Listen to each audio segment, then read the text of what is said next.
Ray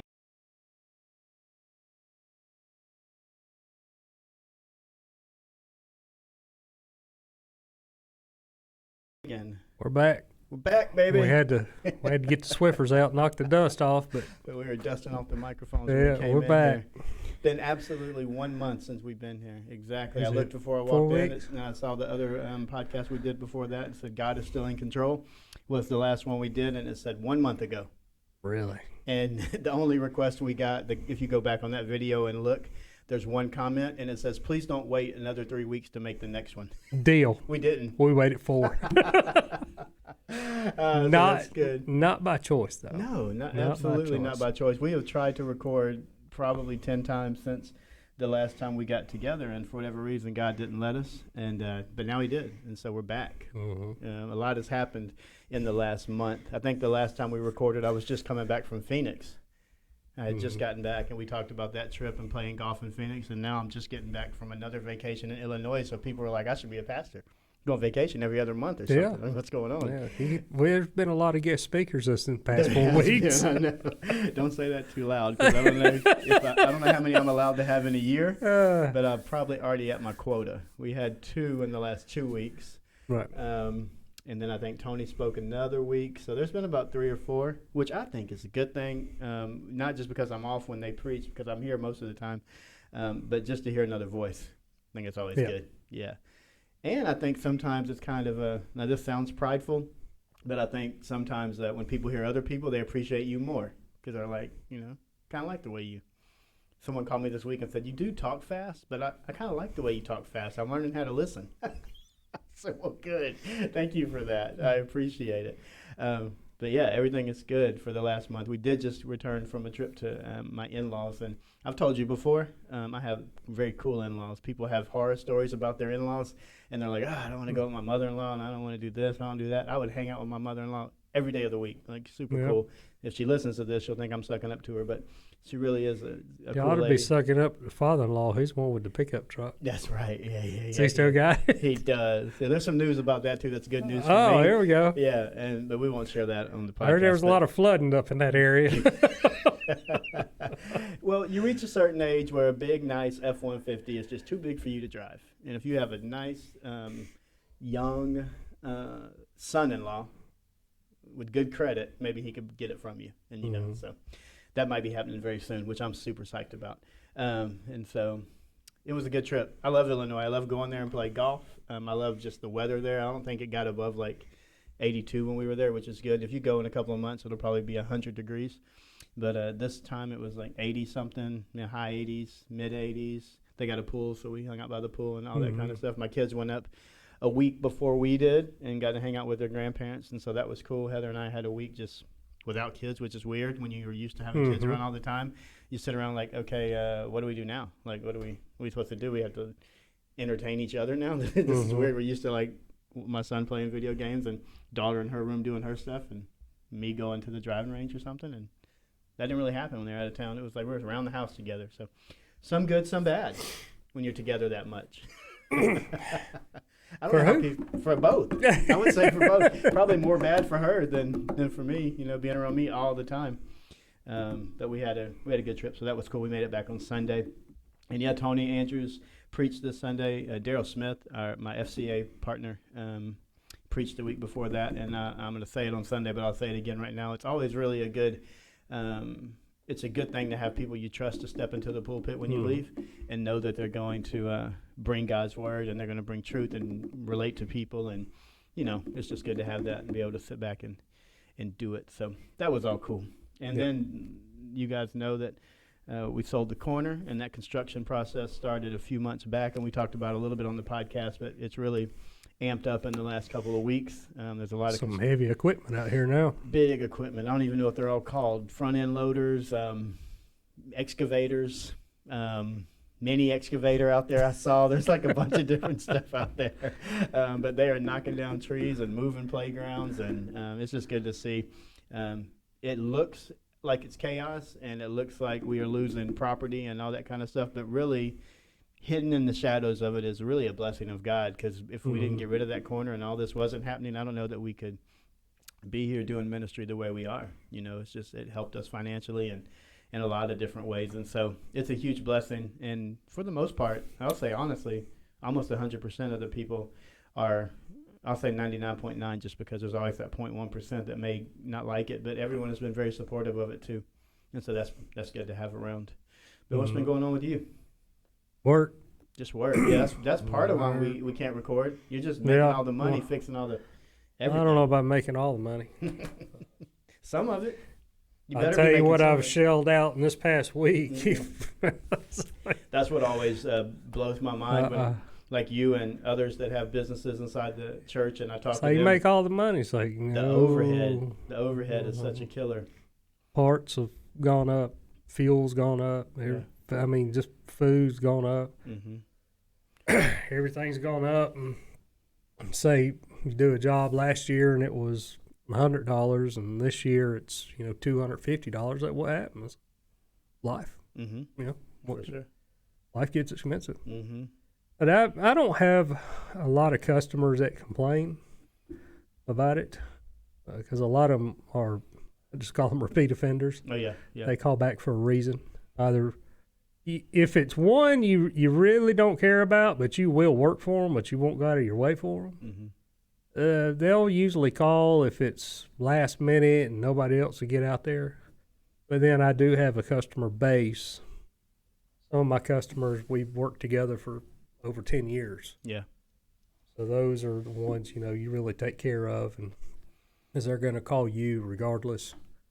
And even if they don't know if you can handle it, they'll still call you. It's like, can you do this? I was like, no. I said, but you can go over here and get that taken care of. Mm-hmm.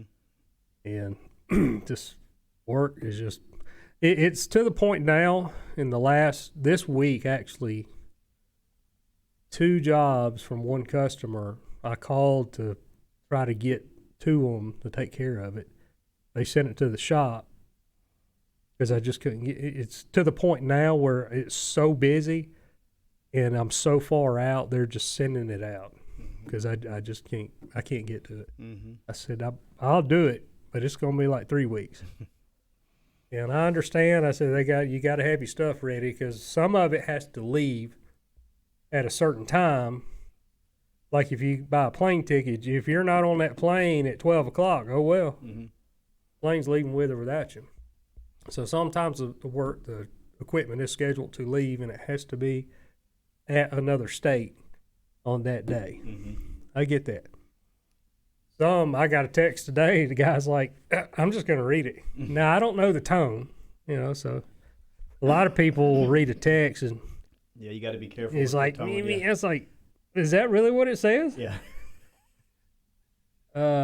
This is what he wrote. He goes, can you make this happen or refer me to someone else? That's all it said. I was like, and I wrote back. I said, well, I apologize. I forgot about the inspections. Where will the trailers be tomorrow? So it could be read in 2 different ways. He could be saying, look, man, can you make this happen or at least refer me to someone? I was like, I don't know. Where is it at? Saying, can you make this happen or at least refer me? I feel like the way you read it, it was a nice. I was like, where's it at? I forgot. And I just told him. I was like, I just forgot about it. Yeah.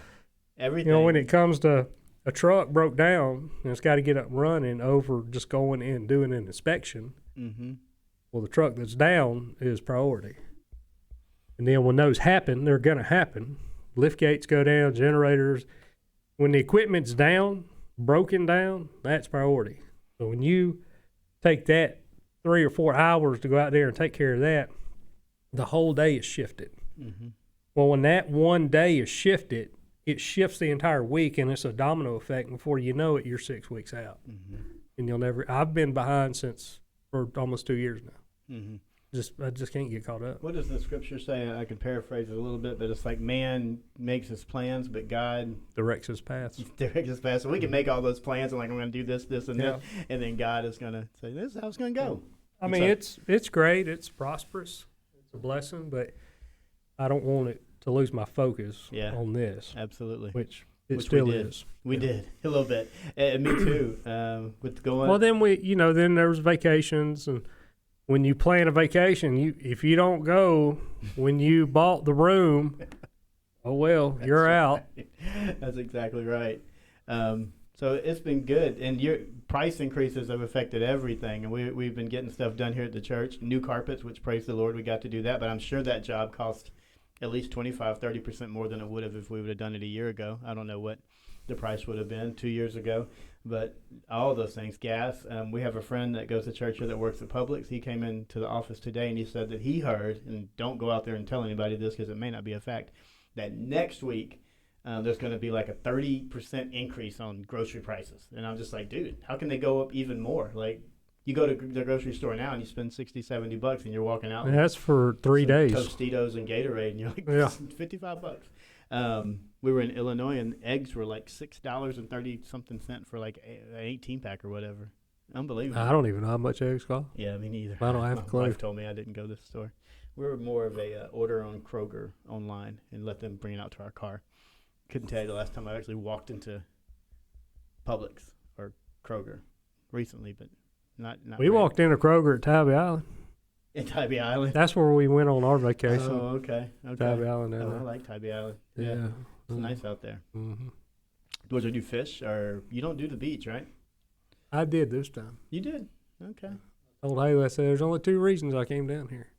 And I brought them 2 reasons with me. One I'm married to, and one I help make. Yep. I've never been a beach person. I could care less. Well, Now, when I was younger, I liked the beach yeah. because the girls didn't wear a lot of clothes. Yeah. Well, same.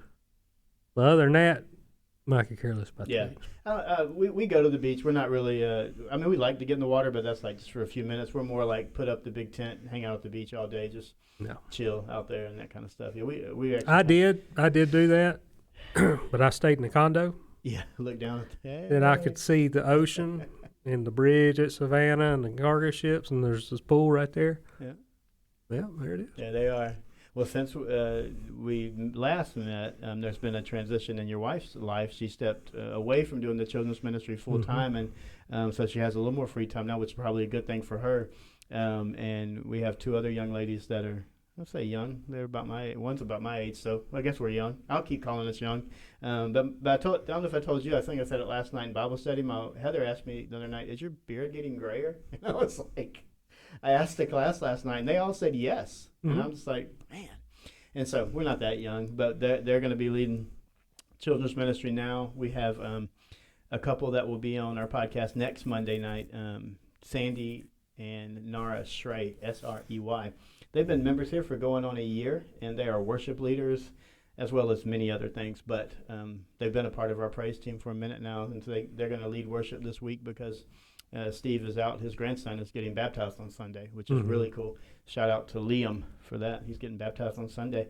And so Steve will be out, and they're going to be leading worship. So I told him, you guys come join us on the podcast Monday so people can know who you are and all that. So God is doing some really cool things within our ministry and allowing people to, I think, do things that maybe they didn't think maybe they could do or weren't comfortable doing, but they're listening, and I'm challenging them with stepping out on faith and seeing what God can do with you. I always say that God will do more with you than you can even imagine if you'll just take the first step and get out there, and people are listening. So that's super encouraging for me. I've just been seeing a lot of cool things go on within the church. I've been growing a lot as a pastor because of I'll say it this way. How do you say it?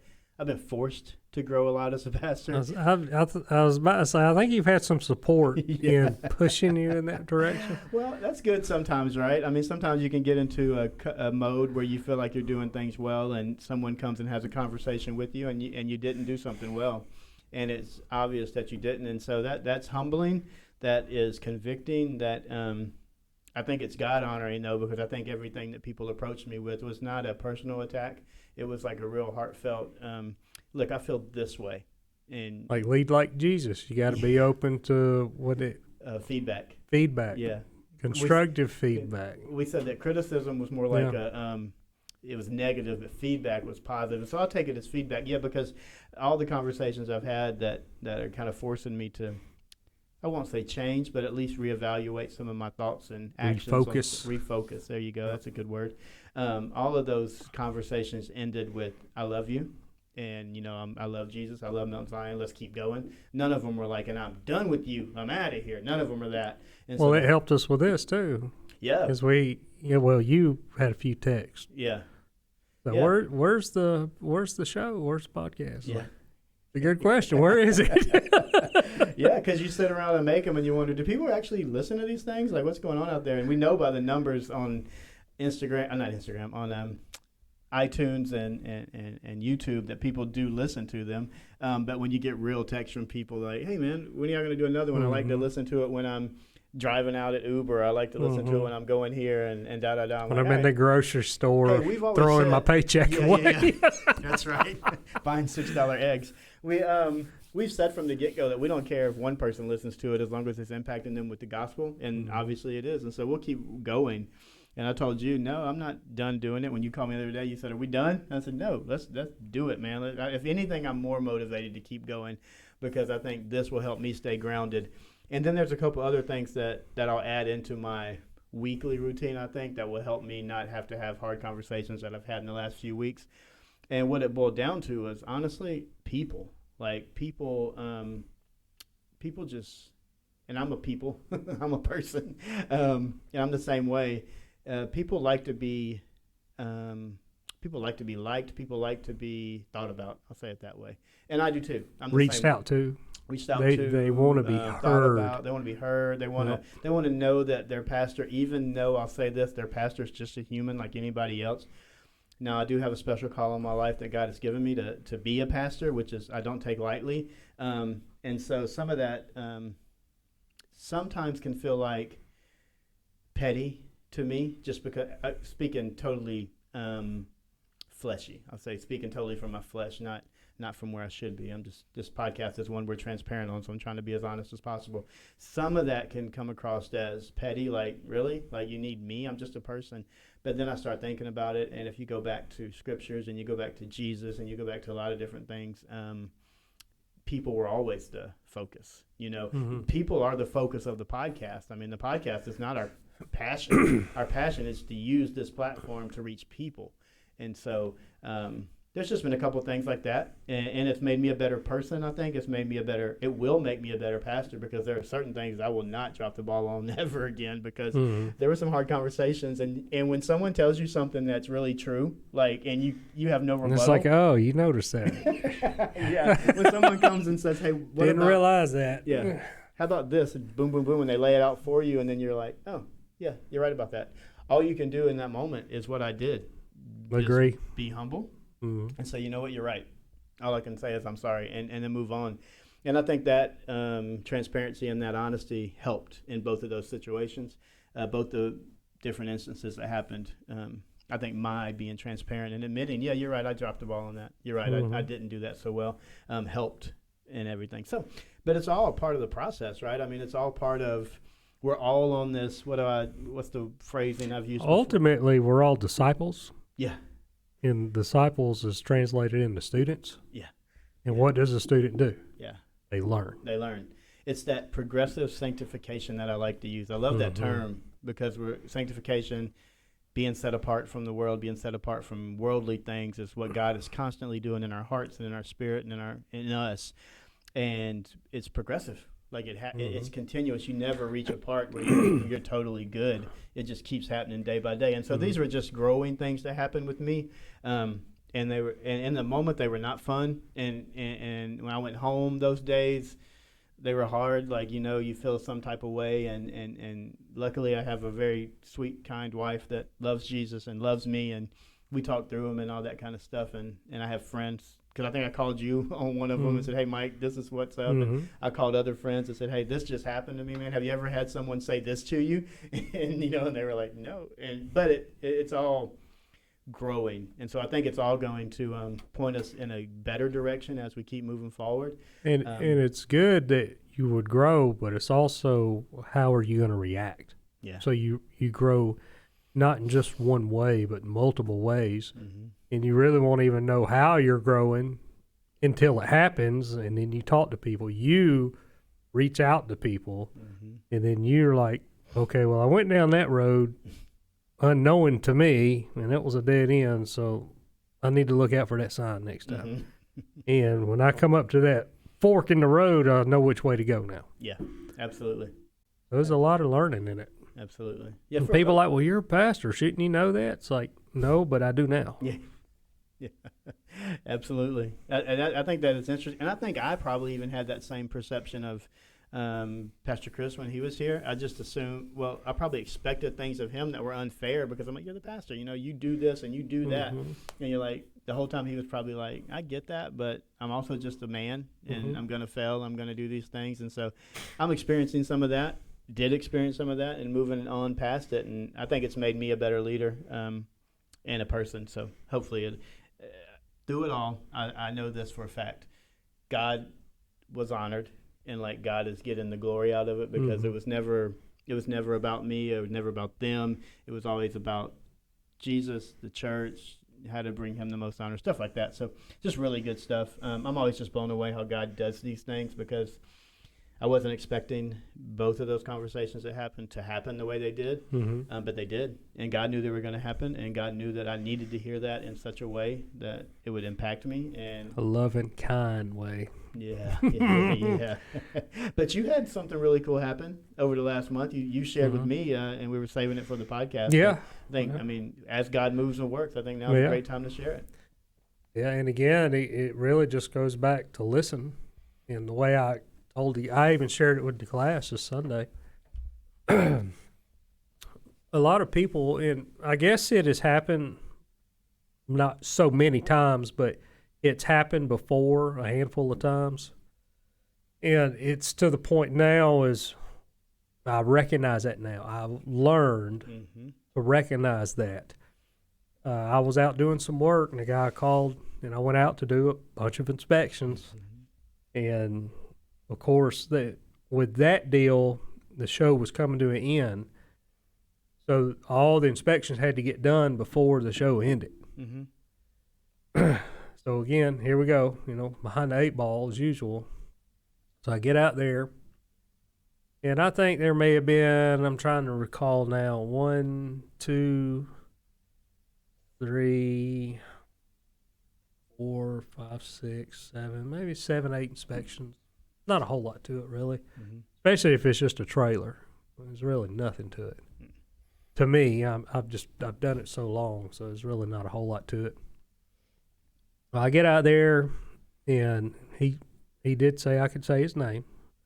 So Todd is the guy that called me, and so he called, and then we started texting, and he's trying to get me out there. And when can I come out there? And this is what we got to do. And I get out there, and he walks up to me, and he's like, I don't even remember how it started. He just walked up, we just started talking. And apparently we had met years ago on another show. I don't recall who he is at the time. And I just say, hey, yeah, it's pretty cool. I don't remember you. Good to see you again. Yeah. How you doing, buddy? Well, anyway, he was talking about his car. He said, because that day I got there and he was running late. There's something about his car, and he was having trouble with the clutch in his car. And I just got my service truck put back together because the clutch went out in it again. And so we started talking about clutches. And it just kind of snowballed from there. And we just started throwing names out there of people we've worked with, in the industry, and who we would prefer to jump in front of a train and work with again, or we would pay to work with this other guy again. Yeah. You know how it is. Yeah. So I don't want nothing bad to happen to the guy, but I'm not going to work with him. And we get to talking, and all of a sudden, here we go again. He starts just, pouring his story out to me, and I recognize, okay, he's telling me this. It has nothing to do with work, so that's that. That's that sign there, and I'm listening to it, and I'm telling the guys in the class, I said, when that happens, just listen.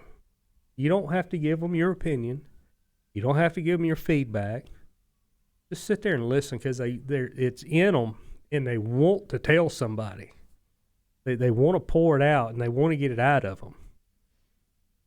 And it was really great. We had he told me a lot of what went on in his life, and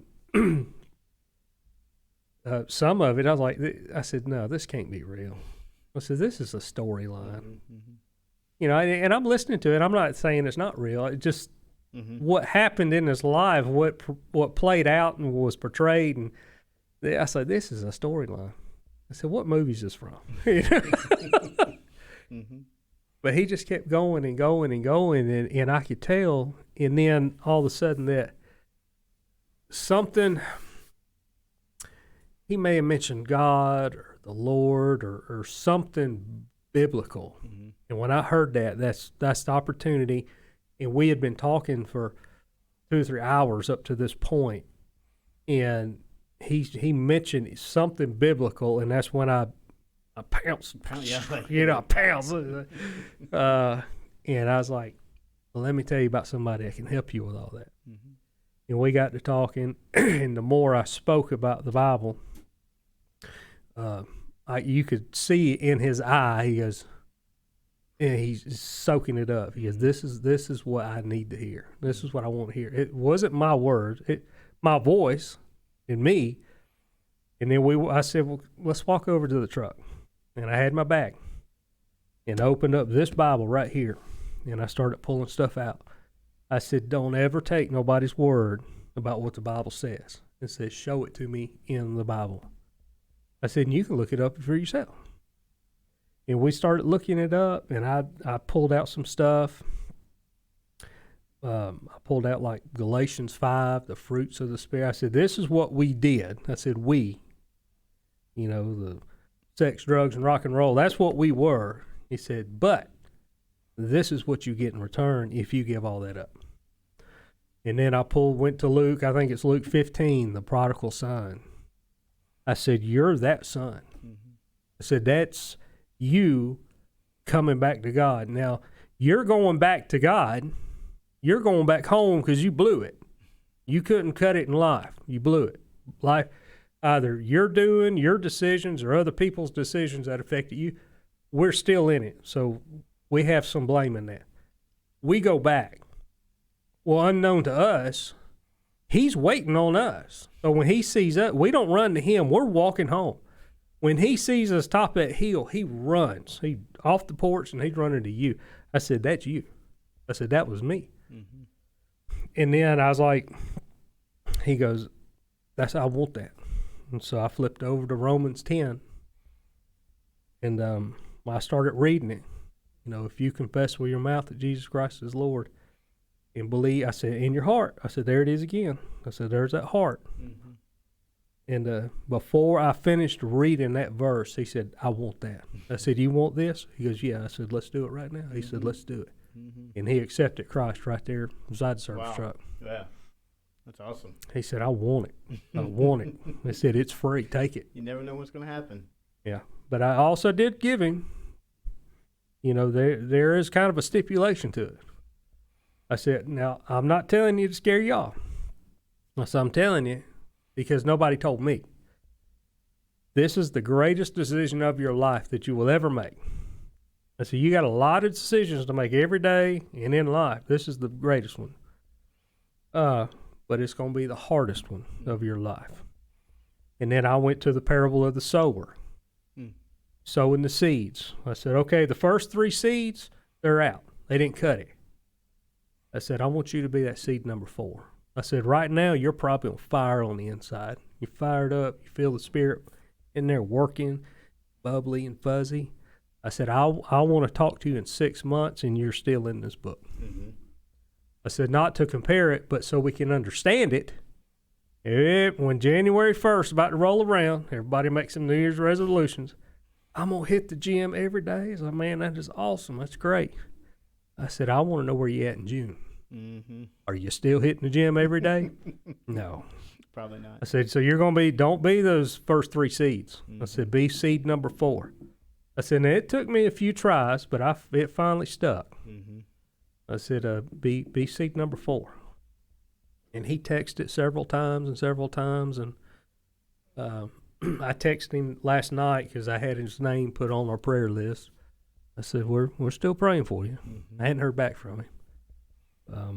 So that was a great deal. And he said, thank you. I said, no, thank you for helping me exercise my faith. Mm-hmm. I said, and there's some things that you can make God do. And I said, you made him do one today. So what's that? I said, you made him happy. It says, when one sinner repents, all of heaven, it says, all of heaven rejoices. I said, you made God happy today. Yeah, that's awesome.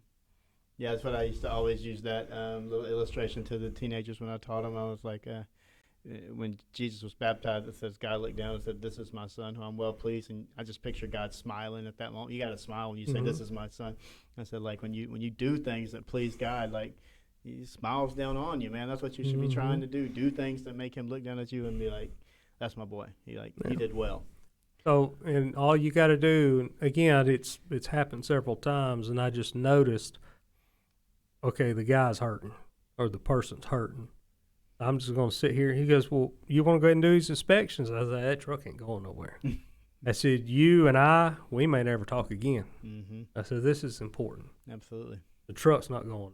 Yeah. I can do it anytime. Yeah. That's awesome. Yeah, I mean, that's what we do it for. It's those moments right there. And like you said, to encourage your class, if you just listen, I mean, people are looking for that all the time. They don't know that that's what they're looking for. They're looking for whatever makes them feel secure, and there's like this firm foundation and gives them this peace and life and all these things. And obviously all that is from Jesus, but we try to find it so many different places. And I guess I noticed that being out of town for a few weeks, because like I said, I think when I came back from Phoenix, like everyone's on vacation. They're not really thinking about serious stuff, I guess. So they're just like living their life and doing things. But you can do conversations and through different things, you can tell that they're missing something. And you're like, I got what you're missing. They're like, on the hunt. Like, I know what you're missing. And I was the same way over the past few weeks. I've just noticed any person in the world, and the words have changed a little bit in church terms, like worship, or you have an idol or something of that nature. I guess today's terms would be follow. Yeah. You're a fan. I said any human being is going to have something that they almost, this would be a bad word, but almost idolize.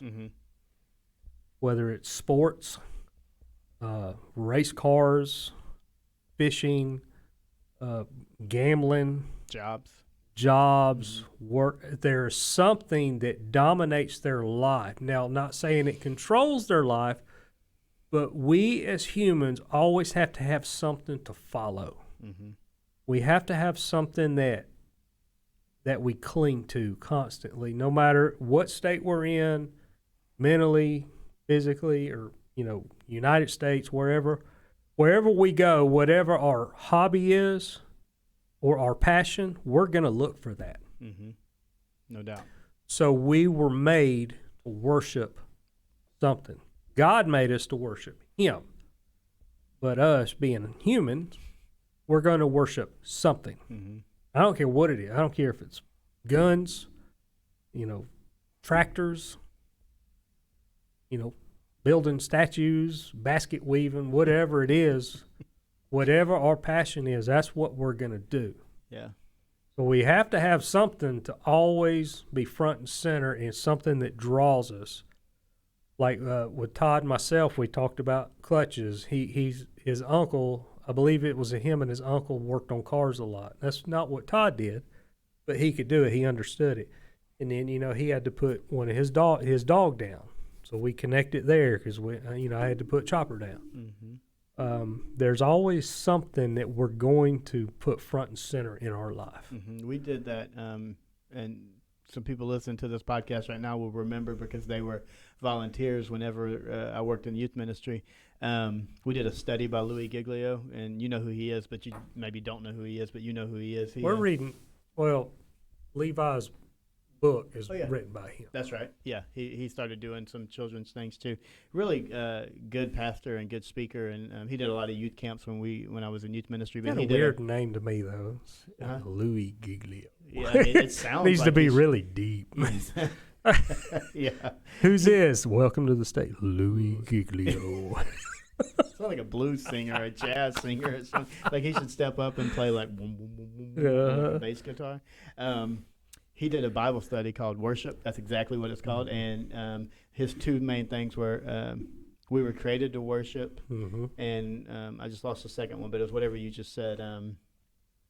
There were two things.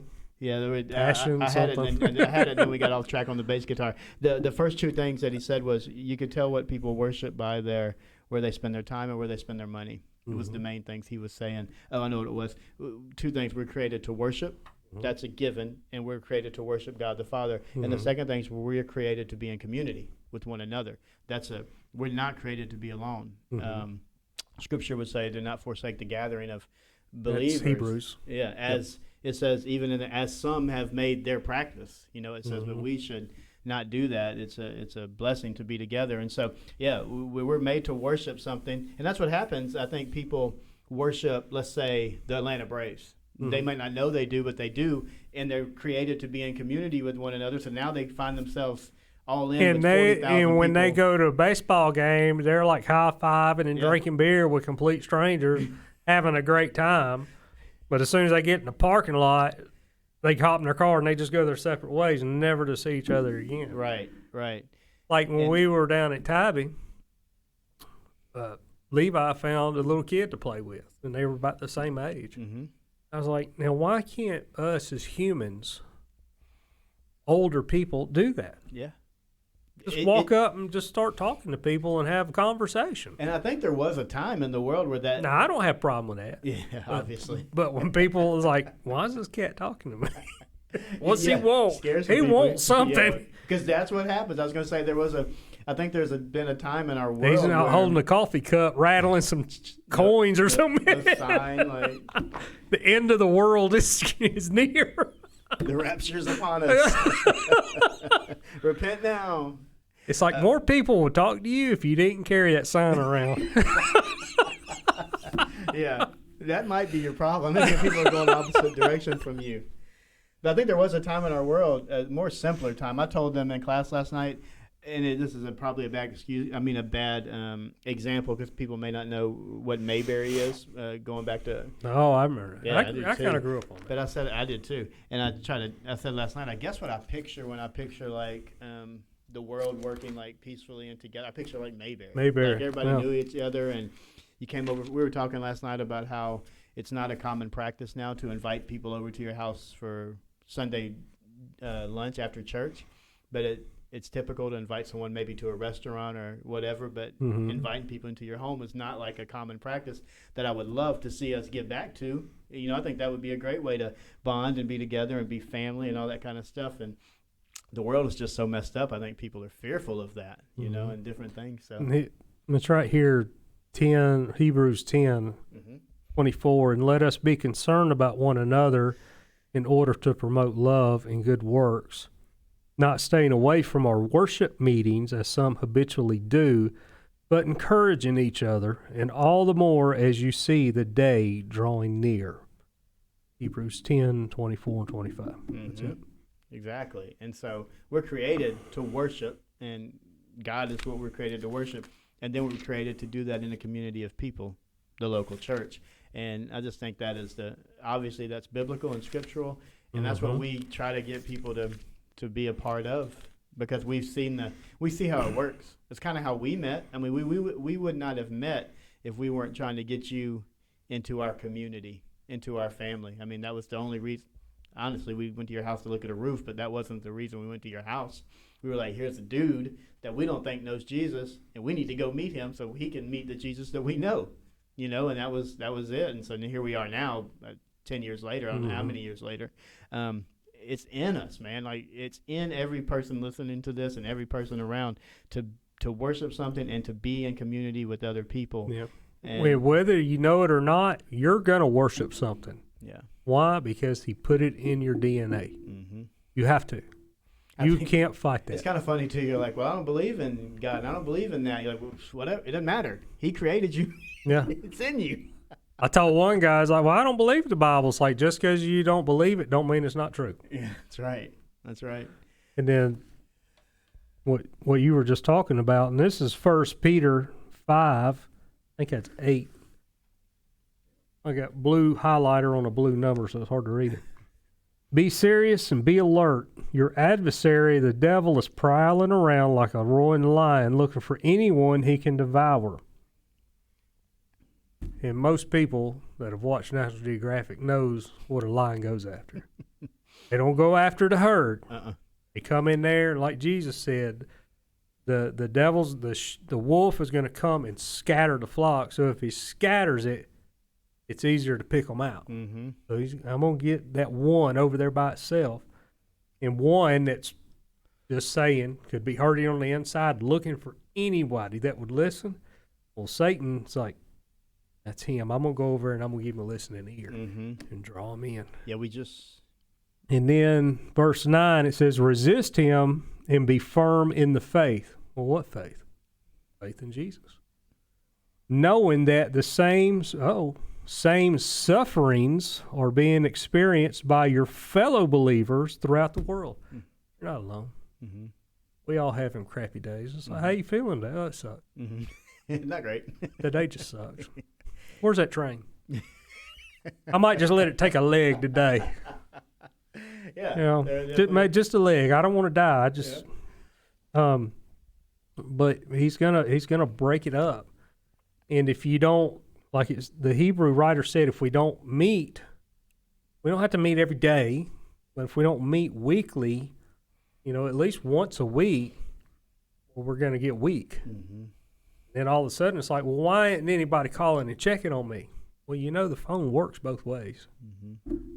And it's, I think that it's like, when's the last time you called and checked on me? We talked about, you're getting to that petty word again I talked about earlier.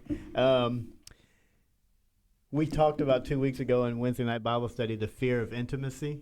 And it's exactly what you're saying, because at some point in our life, maybe we were hurt, maybe we tried to trust someone, maybe we tried to trust what they were saying, and something didn't work out, or either they hurt us or we made a mistake and we hurt them, and for whatever reason, now we fear the intimacy that happens when we're in community together, and I'm transparent with you, and so I isolate myself, and that's what I think COVID has kind of helped escalate, isolation.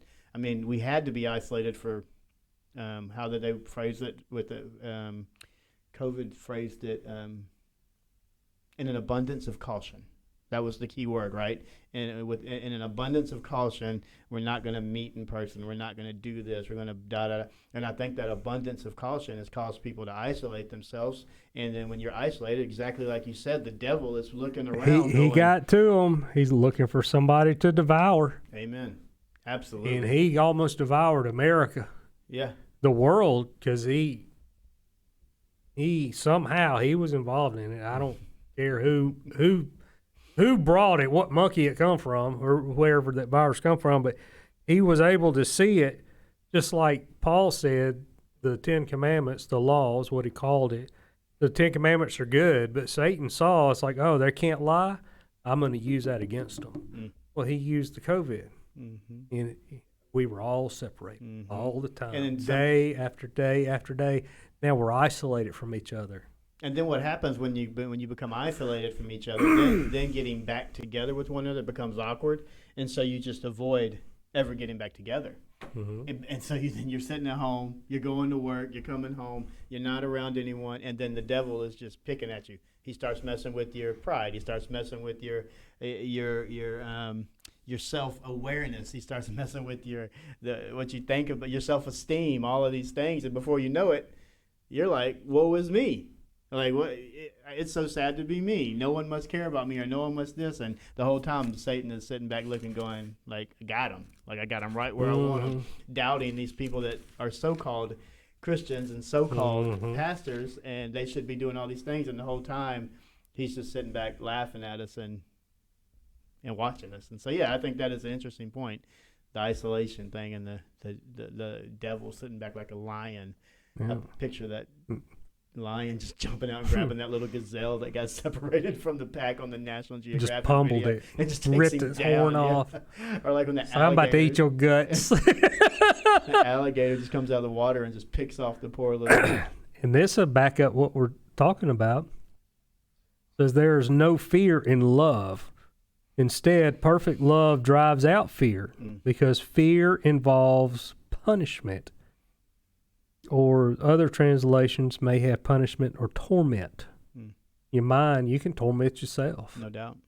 So the one who fears has not reached perfection in love. We love because he first loved us. And that could go back to the intimacy thing where we had that conversation with Gerald. It's like, well, if you're planning on taking that route, you can just go ahead and get all your skeletons out of your closet because they're going to dig them out. Yeah. So tell them about your addictions, your weaknesses, because they're going to find out. And they're going to bring them out and throw it back in your face. Well, you can't do that because you made a mistake. It's like, what human has not made a mistake? Just lead with your mistakes. That way they know you're real, and then go. And I think that goes a long ways too. I had the opportunity today. That was 1 John 4:18 and 19. Yeah. If anybody wants to check it out, write that down. I had the opportunity today to go speak with the Mount Zion High School football team through FCA. We finally got that relationship started back, and now that I'm done with all my travels that I seem to be on for the last month, we finally connected again today, and that's exactly what I led with. I was like, look, guys, I'm not standing in front of you today as a pastor that knows everything. I'm standing in front of you as someone that only met Jesus 18 years ago. I'm 45. So that was 27 years of my life where I didn't know Jesus. I did a lot of things. I said, there's nothing you guys can tell me right now that you've done, seen, been in, that I don't. I've been there, done that. I was like, and what I'm doing is standing in front of you today saying this is what God can do in your life. He can take that person that was completely lost. He can take you that may not even know who Jesus is, and he can put you in front of people to share the gospel, and that's what I'm here for.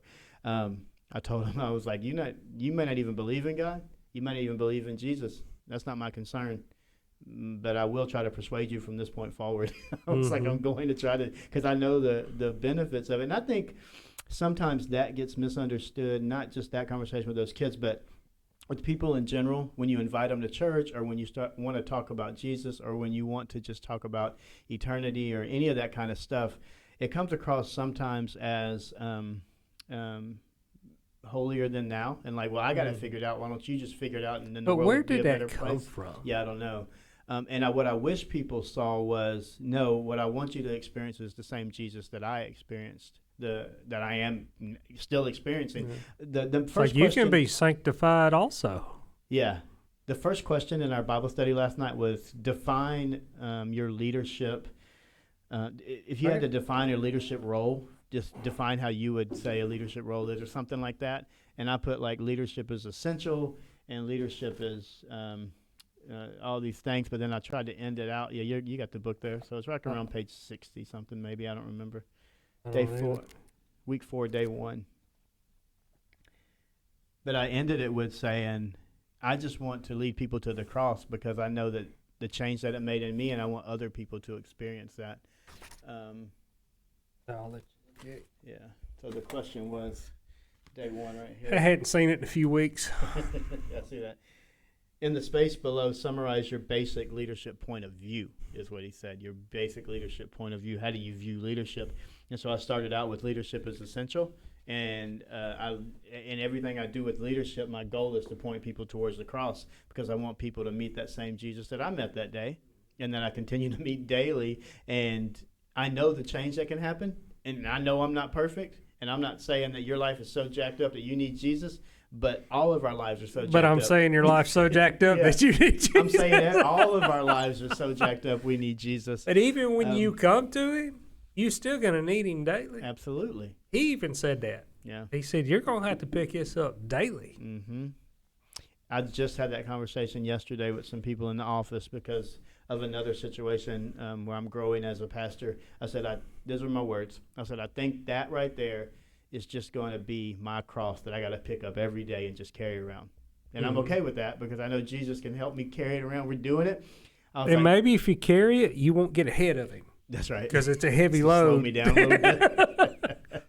And so it's growing. But yeah, so Because you're a little quick on your feet. yeah. I mean, a lot faster than I am. I don't. If we're getting chased by a bear, I don't have to outrun the bear. I just got to outrun you. I think I'm good if that happens when we're in the woods. I think I can leave you pretty quickly, but I don't think you run a lot though. Yeah. And Mike said, if you see me running, you better run. Yeah, there's a reason for it. But so- I shared that same statement along the same lines with that guy Todd. Uh-huh. I said, Todd, how old are you? He said, I'm 47. I said, okay, for 47 years, you lived for Todd. Mhm. I said, now that you've accepted Christ, I said, he's going to come in you and he's going to clean you out. I said, and I'm here to tell you, it's not going to be fun. It's going to suck. Because for 47 years, you have lived your life. I was 32. I said, and it was horrible. I said, I didn't like it at all. And he's going to come in there, but you invited him in. He's got free reign. And you're the only one that can shut him out. So he's going to come in there and he's going to clean you out and he's going to build you back to a new creation. That's why it's probably along the lines of being born again. You're having to learn to live life all over again the way that he wanted you to live it to begin with. Exactly. And so I think that is partly my motivation in going to speak to high school students. It's my motivation even talking to like Haley when she's leading children's ministry. Man, get them when they're young. Like let them understand this at a young age so that they don't have to go through what you and I went through. And honestly, what you and I went through probably was, we would perceive some of it as fun, but most of it was real damaging. Like there's stuff that happened in my life that I still think about today. We still struggle with it. And Like certain addictions, it's like, if it was daily, it's like, if it was right there, or if something was right there, I'd be, I'm with you on that. Yeah. And so you want to try to catch these teenagers and these students before they have to experience that. And I want you to go out and live your life and have all these different experiences, travel, do all that, but do it with the perspective of I'm created to worship God, and inside me is this burning desire to be in community. So I need to be around people that are going to push me in that direction. Your life would just be in such a better mental space, I think, and you would feel so much more peace and not live with so much. I don't live with a lot of regret, but I live with a lot of I don't know what you would call it when you just think back on things and you're like, man, it's not regret, but it's just uncomfortable experiences that I wish I just didn't things I think remember. about now is, but everything that we went through got us to where we are now. Yeah. So it's like, well, I wouldn't change it. I said, but, well, maybe that really crappy time, I'd probably do something different. Yeah. Because there was a lot of physical pain with that one. Yeah.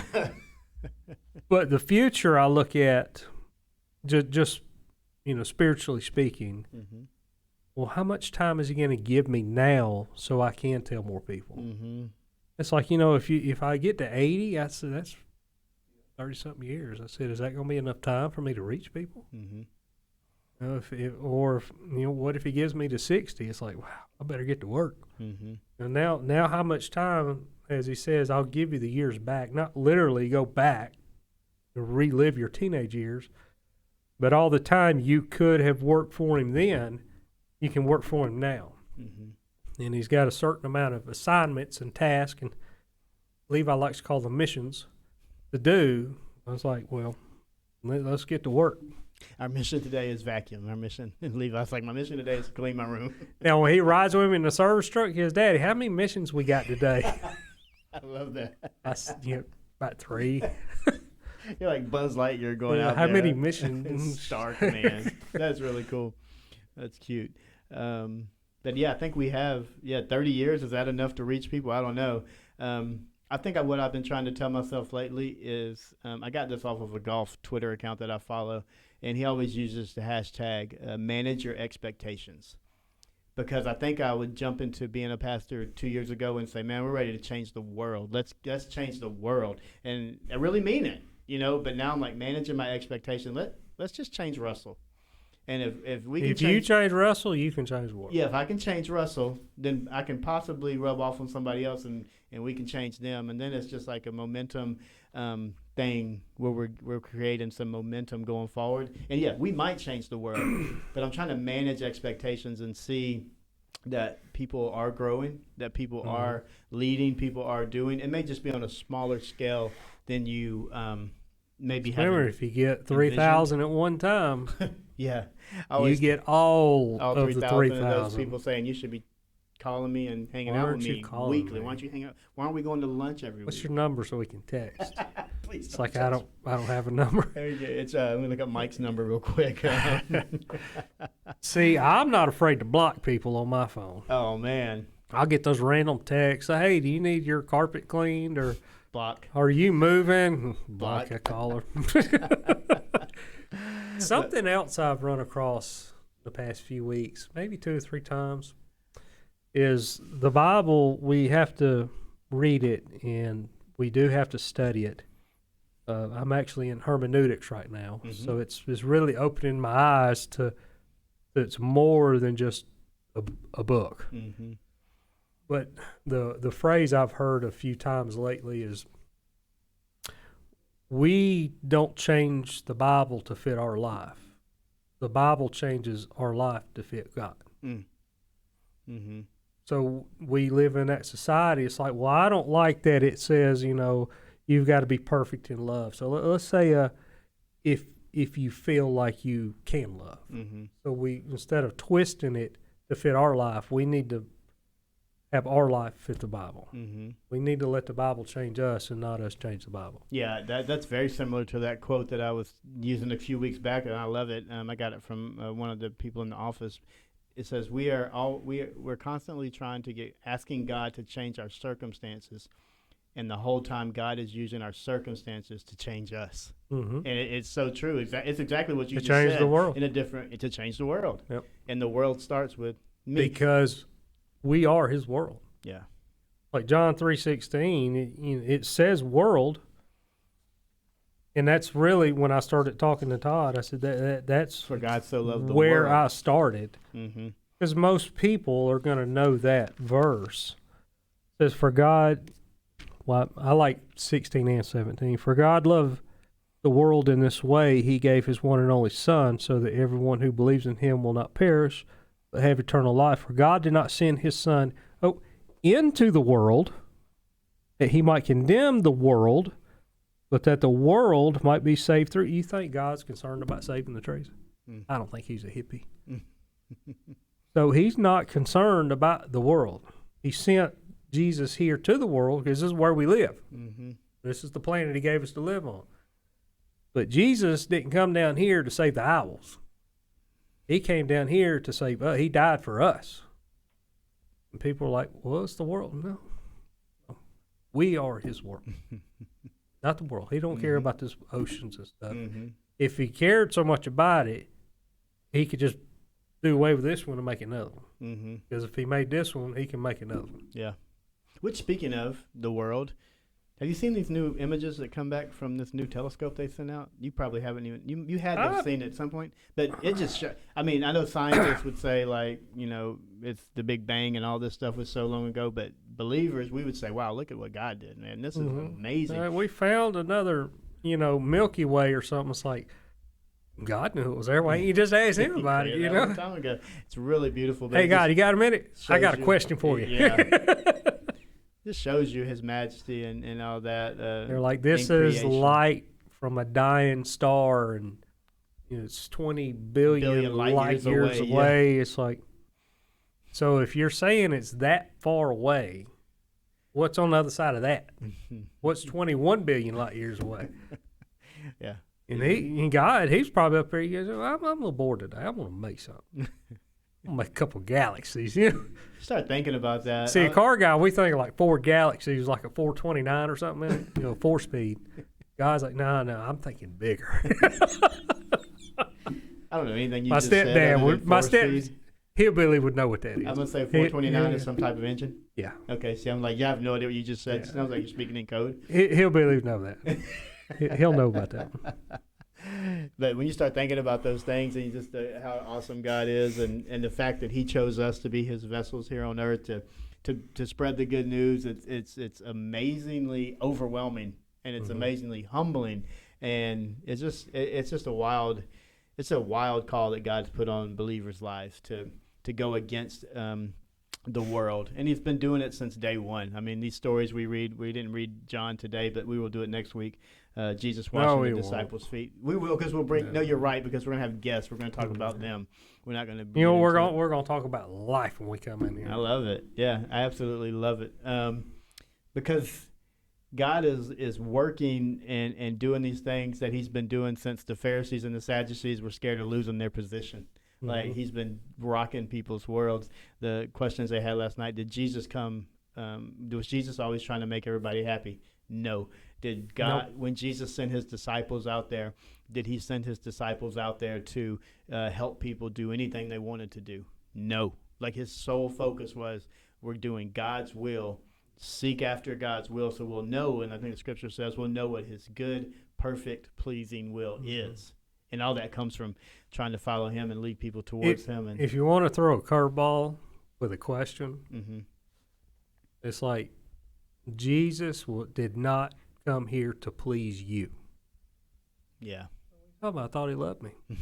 He does. He does love you. But He didn't come here to please people. Yeah. He said, I came here to divide people. Yeah. I come to separate the sheep from the goats. Yeah. He said, I come to put brother against brother. Well, this is a given. No, daughter-in-law against mother-in-law. I mean, that's a given, I think. But except for you. I mean, you got that covered. Perfect relationship. Yeah, perfect. Everything's perfect. He said, I came here to separate people. Yeah. But not in the sense that they're thinking of. It's like, well, like when you're picking out your dodgeball team in school. It's like, oh, I want you. I don't want the fat one. He's slow.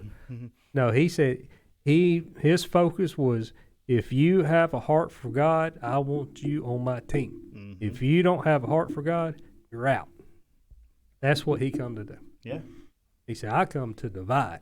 And He passed that torch on to us in a world that is very divided over not just God things, just a lot of different things. But we have unique opportunities, I think, that obviously people in many other centuries, decades didn't have. And I think that what we're doing is a good work, and I'm excited for what I didn't mean that in a bad way. He loved all people. Yeah. But He did say I come to divide. Absolutely. I'm gonna look it up. You keep talking. Yeah, I'm gonna back it up. We have this opportunity in this world that's so divided to give them the one thing that is there to unite us all together, and that's Jesus. He's really truly the only thing that can unite us all together. And the only thing that, while uniting us all together, promises to be with us every step of the way. And so it's just like, it sounds easy to explain and to talk about, like you said. Well, that's where the small group would come in. Well, listen, the last statement in our Bible study last night said, doing is the hard part. Like all that we've talked about tonight, okay, all that was great. The talk's the easy part. Great discussion. You got guys to are walk. awesome. The last statement said, now doing that is the hard part. And I was like, I agree. I told that be seed number 4. Don't be the first 3. First 3 didn't make it. That's right. Be number 4. We need to get that on a T-shirt. Yeah. I'm number 4 seed. So from now on, 5 in the household will be divided, 3 against 2 and 2 against 3. And he's actually doing a quote here. I'm just reading it. I hadn't read over it. They will be divided, father against son, son against father, mother against daughter, daughter against mother. Oh, mother-in-law against her daughter-in-law, and daughter-in-law against her mother-in-law. He said, I came to divide. Let me see if I can back up. Well, I guess in my situation, he didn't say anything about son-in-law and mother-in-law, so that's good. See, I came to bring fire on earth, and how I wish it were already set ablaze. But I have a baptism to be baptized with, and how it consumes me until it is finished. Do you think, here we go. Do you think that I came here to give peace to the earth? Oh, there it is, the earth. Now, in that phrase, I think he's talking about the dirt. No, I tell you, rather division from now on, and then what I just read. He said, I came to divide. And he was quoting, I believe that's Malachi 7:6. And he gives us a choice. He says, and that choose this day whom is, you will serve. That is Luke 12:49 through 53, if you guys want to go and check it out. He says, choose this day whom you'll serve. You can't serve two masters. Either you'll love one and hate the other. Mm-hmm. And so, yeah, to divide. And the division happens when we start exactly what you said earlier, worshiping the wrong things, isolating ourselves away from fellow believers, beginning to, I told him last night that some of the funnest parties that I ever go to are my pity parties. I thought I'm the only one in attendance, but they're really fun. Because everything's focused on me. And so I'm having a great time, but we get there. And I mean, I understand people get there. And I guess my heart wants people to realize that that Jesus is truly the only one that can fill that need and that void that you have of acceptance, of being a part, and all that. If people are like, man, I just feel like something's missing. It's like, I'll tell you what's missing. It is missing. I'll tell you exactly what it is. And so if you ever rely on a person, no matter if they have the word pastor before their name, or deacon, or life group leader, or bishop, I don't care what the mechanic. Phrase is. Mechanic, Mike, yeah. They're going to let you down. It's going to happen. No doubt. I got the text to prove it. And Jesus, yeah. And Jesus is the only one that's not. And so that's why we keep pressing on and keep doing what we do. And I'm super thankful for technology and thankful for Mike that had this passion to do this podcast, because I think it's given us an avenue that we wouldn't have otherwise, and it's letting us connect with people that we may never see face to face, but they're listening to us through different platforms, and it's really cool to be a part of. So I'm very thankful. And so we appreciate you guys for listening to us this week and hanging out. If you have any prayer requests, anything you want us to discuss, I mean, you can send a message on here. You can reach out to us through Facebook, Instagram. I'm on Twitter. I don't tweet. I just creep on other people's Twitter accounts, but I'm on there. You can send me a message, DM on there. You will not get in touch with Mike on any of those platforms. So reach out to me. You can call me. You can call Mike. You can call me. But we're not going to share his number out here, because then he'll start getting those calls saying, what was the one you said? I got a lot of blocked numbers on my phone. Now, I only block them if I'm not happy with you. Now, I got a story I can wrap up with. Okay. After you finish your little skit. I'm done. I appreciate you guys. I love you. God bless you. After Mike finishes his story, we're going to close it out with the music, and we'll catch up with you next week. So I was out working, and my phone rings, and I didn't recognize the number, and I answered as hey, this is Mike. And this is exactly how the conversation went. I just told somebody this. It may have been my stepdad or somebody. He said, yeah, Eddie gave me your number, and I got water in my fuel. Like, all right. And I just assumed it's a big truck. I said, okay, can you see the water can you see the antifreeze in your diesel tank when you open it up? He said, no, there's a light on my dash. It says water and fuel. I said, okay. And when he said that, I'm like, what kind of truck are you driving? He said, I'm driving an F-450. It looks like my service truck. Yeah. I said, okay. I said, on the frame rail, but pretty much under your driver's seat on the frame rail, there's a fuel filter housing down there. He goes, whoa. Can you fix it? And I pretty much knew where the conversation was going to go. I said, yeah, I'll be out there in about 3 weeks. And, I mean, it was just dead silent for about 10 or 15 seconds. I was like, hello? Are you there? He goes, yeah. He said, well, is it safe to drive? And I said, I'm trying to give you the solution, and you cut me off. He goes, oh, I'm sorry. And I hung up, and guess what I did? I blocked his number. Wow. So we'll end on that. If you call Mike and you want a solution. I was like, don't call me up and tell me how I'm going to help you. There you go. I said, I'm here. I don't mind helping you. I'm telling you how to solve the issue for free. Free of charge. That goes along with the gospel, I think, too, right there. Like someone's calling and telling you all these things. Like, I'm about to give you the answer. Can you help me right now? You're like, yes. I'm trying to tell you. I have the solution.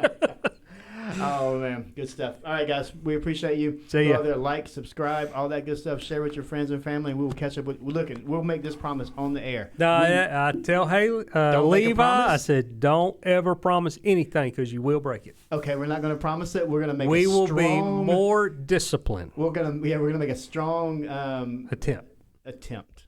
Yep. We're gonna attempt to do this every Monday night and post it on Tuesday mornings. And so if we don't do that, The posting's all on you. yeah, I got that. That's the easy part. Because you Getting told me together. when I was going to do the devotionals, he said, well, just put them up on our YouTube page. I'm like, I don't even know how to get to the YouTube I'll send it to page. you. But we're going to try to do this weekly, guys. If you have anything you would like for us to discuss, please share. We appreciate you, like we said before. God bless you guys. Have a great week. Turn that way.